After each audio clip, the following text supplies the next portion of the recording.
నమస్తే, నేను మీ కుప్ప పద్మిని. ఇన్నాళ్ళు మీ సపోర్ట్‌ని నాకందిస్తూ, మీ ప్రేమని నాకందిస్తున్న ప్రతి ఒక్కరికి కృతజ్ఞతలు. ఇప్పుడు చూడబోతున్న ఈ వీడియో కూడా ఖచ్చితంగా మీకు ఉపయోగపడుతుంది. లైక్, షేర్ అండ్ సబ్స్క్రైబ్ చేసి మీ ఇష్టాన్ని అలాగే మీ సపోర్ట్‌ని నాకందించండి. అలాగే ఈ వీడియో పట్ల మీ అభిప్రాయాన్ని కామెంట్ సెక్షన్‌లో కామెంట్ చేసి నాకు తెలియజేయండి. నమస్తే. నమస్తే. Welcome to our channel. నేను పద్మిని. ప్రస్తుతం మనతో పాటు వేదిక అస్ట్రాలజర్ అవినాష్ దాస్ గారు ఉన్నారు. మాట్లాడదాం. అవినాష్ గారు నమస్తే అండి. నమస్తే అండి. ఓం నమః శివాయ. ఓం నమో వెంకటేశాయ. అవినాష్ గారు, ఏంటి జూపిటర్ అనేది? అవునండి. ఏ ఇంట్లో జూపిటర్ ఉంటే ఏంటి అనేది చెప్పబోతున్నారా? ఓకే, చెప్పండి. బేసిక్ గా ఇది అదృష్టానికి సంబంధించిన వీడియో. లక్ కలిసి రావాలి అంటే, అయితే దాన్ని జూపిటర్ తో అనుసంధానం చేస్తున్నారా మీరు? అవునండి. లక్ అంటే జూపిటరే. ఓకే. ఒక స్థాయి దాటి మనిషి ఎదగాలంటే జూపిటరే, లేకపోతే ఎదగలేడు. చెప్పండి. ఇప్పుడు గురువు ఏ స్థానంలో ఉంటారో మన జన్మ జాతకంలో అదే మన అదృష్టం. అదే మనం పైనుంచి తీసుకొచ్చాం. ఇప్పుడు మీరు పూర్వజన్మలో ఏ మంచి అయితే చేశారో అదే మీరు తీసుకొచ్చారు.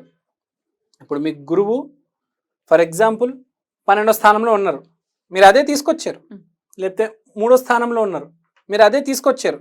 ఇప్పుడు ఫర్ ఎగ్జాంపుల్ మీరు 3వ స్థానంలో ఉన్నారు అంటే మీరు పూర్వజన్మలో మీ సిబ్లింగ్స్ తో బాగున్నారు, కొంచెం ధైర్యంగా ఉన్నారు, అదే మీ అదృష్టం. ఉండడమే మన అదృష్టం. అంటే మీరు ఎంత ధైర్యంగా ఉంటారో అంత అదృష్టం కలిసి వచ్చేస్తుంది. మీ సాహసే లక్ష్మి అన్న చందాన. కరెక్ట్. ప్లస్ సిబ్లింగ్స్ అంటే తోడు పుట్టిన వాళ్ళు, వాళ్ళతో ఎంత బాగుంటే అది ఇంకా అదృష్టం అనేది అలా పుంజుకుంటది.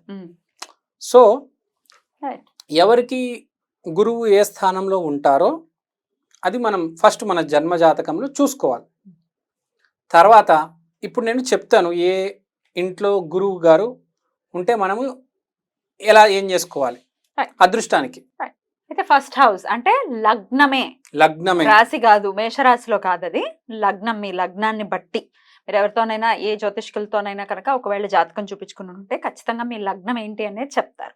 ఆ 12 బాక్సెస్ లో ఒకటి ఇట్లా అడ్డంగా 2 గీతలు గీస్తారు, అదే మీ లగ్నం. రైట్. అంటే ఫస్ట్ హౌస్ ఇస్ లగ్నం. ఫస్ట్ హౌస్ లో గురువు ఉన్నారంటే ఎక్సర్సైజ్. ఫస్ట్ హౌస్ అంటే దేహాన్ని బాగా చూసుకోవాలి. ఇది డస్ట్బిన్ కాదు, ఫ్రిడ్జ్ కాదు, ఏది పడతారు తినడానికి. సరిగ్గా తినండి ప్లీజ్, ఏది పడతారు తినొద్దు. ఎక్సర్సైజ్ కంపల్సరీ చేయాలి. జిమ్కి వెళ్ళాలి, వాకింగ్ చేయాలి, శరీరాన్ని మెయింటైన్ చేయండి, వదిలేయొద్దు. అప్పుడు అదృష్టం కలిసి వస్తుంది. పడేయొద్దు శరీరాన్ని ఎటో. మైండ్ ఒక చోట, శరీరం ఒక చోట ఉండకూడదు. ఓకే. నెక్స్ట్ గురువు 2వ ఇంట్లో అంటే గురువు వాక్ స్థానంలో ఉన్నారు. నాలిక మీద మాట్లాడేటప్పుడు జాగ్రత్తగా మాట్లాడాలి, గౌరవం ఇవ్వాలి. గౌరవం ఇవ్వకపోతే స్మాష్. గౌరవం ఇస్తే లైఫ్ ఆకాశం పీక్స్ మీద ఉంటుంది, ఎవరెస్ట్. ఎవరికైనా గౌరవం ఇవ్వాలి. ఇప్పుడు అట్ ప్రెసెంట్ గురువు వృషభంలోనే ఉన్నారు కాబట్టి ప్రతి మనిషికి 2 చేతులు జోడించి ఐఎమ్ థ్యాంక్ఫుల్ టు యూ అని చెప్పాలి. గ్రాటిట్యూడ్. ఎస్పెషల్లీ మనకు దగ్గరున్న వాళ్ళకి, మనం రోజువారీ జీవితంలో ఎవరితో కలుస్తున్నామో థ్యాంక్ యూ సో మచ్ అని చెప్పాలి. గురువు వృషభంలో ఎవరికైతే ఉన్నారో ఎట్ ప్రెసెంట్ ఇప్పుడు ఇది జనరల్గా. నెక్స్ట్ 3వ ఇల్లు మనం ఇప్పుడే మాట్లాడుకున్నాం. కరేజ్ అండ్ సిబ్లింగ్స్, అక్క చెల్లి అన్యోన్యంగా ఉండాలి, రెస్పెక్ట్ ఇవ్వాలి, ఇష్టం వచ్చినట్టు మాట్లాడడం కాదు. కరేజ్, ధైర్యం ఉండాలండి ఏ సిచ్యువేషన్లో. ధైర్యం వదిలేసుకున్నారో మీ అదృష్టం అక్కడే ఆగిపోతుంది. ధైర్యాన్ని మెయింటైన్ చేయండి, చాలా బాగుంటుంది, జీవితం ముందుకెళ్తుంది. తర్వాత 4వ ఇల్లు అంటే కర్కాట రాశి కూడా అనుకోవచ్చు మీరు. మదర్, అమ్మగారు. ఇక చెప్పనక్కర్లేదండి, అమ్మని మించి భూమి మీద వేరే దైవమే లేదు.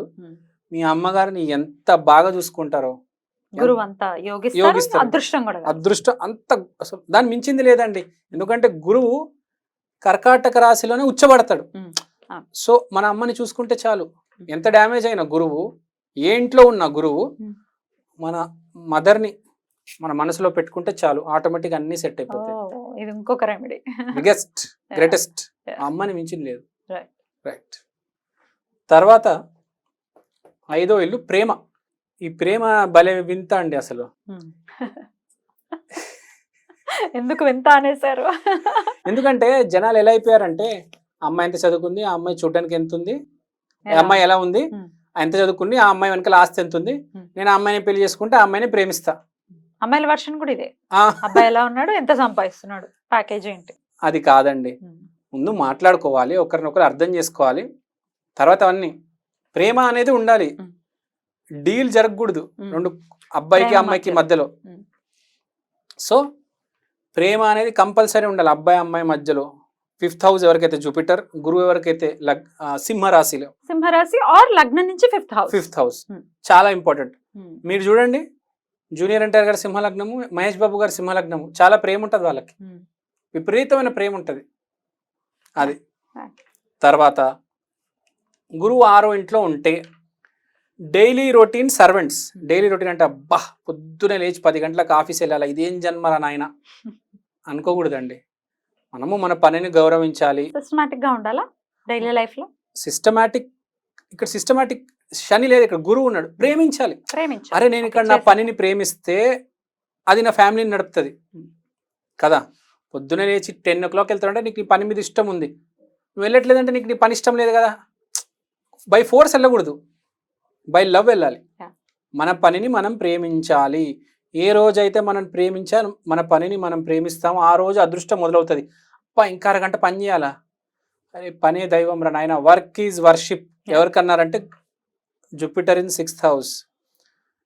పనిని దైవం లాగా భావించాలి, లేదు పనిని శిక్షలాగా భావిస్తే ముందుకు పోరు. Okay, next 7th house partner, వ్యాపారం. మీ జీవిత భాగస్వామిని నిజంగా ప్రేమించారు, ప్లీజ్ నటించొద్దు. గొడవాడైనా ఒక కాంప్రమైజ్కి వచ్చేసి, అంటే కొంతమంది నటించేస్తూ ఉంటారు పెళ్లిలో, నటించకుండా కొంచెం మీరు గొడవడైనా ఒక అడుగు ముందుకేస్తే ఆ రిలేషన్షిప్ డెవలప్ అవుతుంది. నటించొద్దు అంట. ఈ 7th హౌస్ తెగ నటిస్తారండి, ఎందుకంటే అక్కడే వ్యాపారం ఉంది, అక్కడే భార్యం అని ఉంది. అంటే ప్రపంచంలో చాలా మంది నటిస్తున్నారని పెళ్లిలో అక్కడే అర్థమవుతుంది. ఎవరికైతే గురువు 7th హౌస్ లో ఉంటారు, ఇది ఉంటుంది, నటిస్తారు భార్య ముందు. గురువు 4th హౌస్ లో ఉచ్చ స్థాయిలో ఉన్నారనుకోండి, సూపర్ అసలు వాళ్ళ మ్యారేజ్. వాళ్ళ మదర్ని ఎంత లవ్ చేస్తారు, వాళ్ళ వైఫ్ని కూడా ఎంత లవ్ చేస్తారు. గురువు 7th హౌస్ లో ఉందంటే ఎక్కడో నటిస్తున్నాడు పెళ్లిలో. నటించకూడదు, ఎంతో కొంత ప్రేమ ఉండాలి ఆమె పట్ల. అసలు ఎలా ఉంటారంటే మనిషి అంది, మనకు గొడవ వద్దురా బాబు, కాంప్రమైజ్ ప్రతి సిచ్యువేషన్లో కాంప్రమైజ్ చేస్తారండి. జీవితం ఉంది కాంప్రమైజ్ చేయడానికి కాదు, బ్రతకడానికి. ప్లీజ్ బ్రతకడానికి ప్రయత్నించండి. గొడవ అయినా పడలేదు, ముందు చాలా బాగుంటుంది. 8th హౌస్ అంటే అన్ఎక్స్పెక్టెడ్గా మన ముందు చాలా మంది వస్తారు, స్ట్రేంజర్స్. మనం చాలా యాక్టివ్ అయిపోయి వాళ్ళని దూరం పెట్టేసి, అయ్యో ఫస్ట్ టైం పరిచయం అయినా కూడా ప్రేమగా మాట్లాడొచ్చు, నువ్వు ఏంటి ఎక్కడి నుంచి వచ్చావు అని అడగచ్చు. చాలా మంది అసలు దూరం పెట్టేస్తారు, మాట్లాడరు, వాడు ఎవడో ఏందో మనకు తెలియదు, మనకి ఏం చేస్తాడో ఉంటారు. కొంతమంది చూసి చాలా భయపడతారు. కొత్త మనిషి వస్తే జీవితంలోకి, ఆ సరిహద్దుల్లో కొత్త మనిషి వస్తే యాక్టివేట్ అయిపోతారు. అమ్మో వీడు ఎవడో కొత్తడు వచ్చాడు, అమ్మో ఏంటి, చాలా వెరైటీగా బిహేవ్ చేస్తారు. ప్రతి మనిషికి రెస్పెక్ట్ ఇచ్చి 2 మాటలు ప్రేమతో మాట్లాడితే ఏం కాదు, గుర్తుపెట్టుకోవాలి. అక్కడే నీ అదృష్టం. ఎక్కడైతే మనకు ప్రాబ్లం ఉంటుందో అండి, ఎక్కడైతే మనం అవాయిడ్ చేస్తామో అదే ప్రాబ్లం క్రియేట్ చేస్తుంది. గుర్తుపెట్టుకోండి, గురువు ఎవరిని డిస్రెస్పెక్ట్ చేయకూడదు, అందరికి రెస్పెక్ట్ చేయాలి.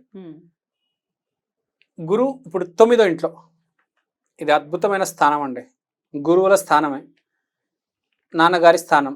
గురువులని నాన్నగారిని గౌరవించాలి.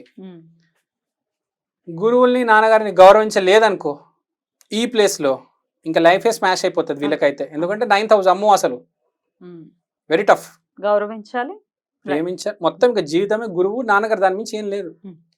అది 10th house work, name, fame. Work is worship. కరెక్ట్గా చెప్పాలంటే ఇది 10th హౌస్. పని కోసం ఏమైనా చేయాలి, ఎంతవరకైనా చేయాలి. పని తర్వాత మొత్తం ప్రపంచం, ముందు పని అని భావించాలండి. ఈ CEO, సీనియర్ ఎంప్లాయీస్ వీళ్ళందరూ ఇదే భావిస్తారు, అందుకని ఆ స్థాయిలో ఉంటారు వాళ్ళు. దీని మించి ఏది లేదు. తర్వాత 11th హౌస్ ఫ్రెండ్స్, లాభం. నాకు తెలిసిన ఒక ఆయనకి చంద్రబాబు నాయుడు గారు ట్రాక్టర్ కాంట్రాక్ట్ ఇప్పించారు ఒకప్పుడు. ఇప్పుడు ఇవాళ అతను కోట్లలో ఉన్నారు. ఎందుకు ఇప్పించారు అతనికి? చంద్రబాబు నాయుడు అతని క్లాస్మేట్, ఫ్రెండ్షిప్. ఆ రోజు చంద్రబాబు నాయుడు ఏమీ కాదు, కానీ చంద్రబాబు నాయుడుకి ఆ రోజు ఆ స్థాయి చూసి ఫ్రెండ్షిప్ చేశాడు. అతను ఇవాళ ట్రాక్టర్ కంపెనీ ఫ్రాంచైజ్ తీసుకుని ట్రాక్టర్ కంపెనీ నడుపుతున్నాడు. రోజుకు ₹1,00,000 సంపాదిస్తాడు. 3 ట్రాక్టర్లు అమ్ముతారు రోజుకి. చంద్రబాబు నాయుడు గారితో ఫ్రెండ్షిప్పే కదా. చంద్రబాబు నాయుడు గారు అందరికి హెల్ప్ చేయలేదు, అతనికి ఎందుకు హెల్ప్ చేశారు? అతను ముఖ్యమంత్రిగా చాలా మందికి చేశారు, కానీ వాళ్ళ ఫ్రెండ్కి ఎందుకు హెల్ప్ చేశారంటే ఫ్రెండ్షిప్పే కదా. ఆ ఫ్రెండ్షిప్పే కాపాడింది అతన్ని. ఫ్రెండ్స్కి గౌరవం ఇవ్వాలి, అదే లాభం తీసుకొస్తుంది, గుర్తుపెట్టుకోవాలి. లాస్ట్లో 12th హౌస్, గురువు 12th హౌస్లో అంటే మనము ఇక్కడ వచ్చింది భూమి మీద 4 రాళ్ళు వెనకలేసి పిల్లలకి ఇచ్చేసి బాగా బతికేసి ఇక్కడ ఉండిపోవడానికి కాదు. వెళ్ళిపోతాం. ఏం చెప్పారు? వెళ్ళిపోతాం. కాబట్టి ఏం చేయాలి? 10 మందికి పంచండి. Donate donate donate donate donate. ఎంత డొనేట్ చేయమంటారా? నేను ₹10 డొనేట్ చేయి. ఓ బిస్కెట్ ప్యాకెట్ కొను, కుక్కకి కొంచెం పాలు తీసుకో, పిల్లికి పోయి. చిన్న చిన్న డొనేషన్లే మార్పు తీసుకొస్తుంది. వీళ్ళు 12 గురు 12th house, higher self, meditation, తర్వాత స్పిరిచువాలిటీకి ఆటోమేటిక్గా దగ్గర అవుతారు. వీళ్ళు నేర్చుకోవాలి. పాజిటివ్ అంటే మనకన్నా దేవుడు ఉన్నాడు, దేవుడు నమ్మాలి. కలిసి రావాలి అని అంటే ఏం చేయొచ్చు అనేది చాలా బ్యూటిఫుల్ గా ఎక్స్ప్లెయిన్ చేశారు. Thank you so very much Avinash గారు. నమస్తే. నమస్తే.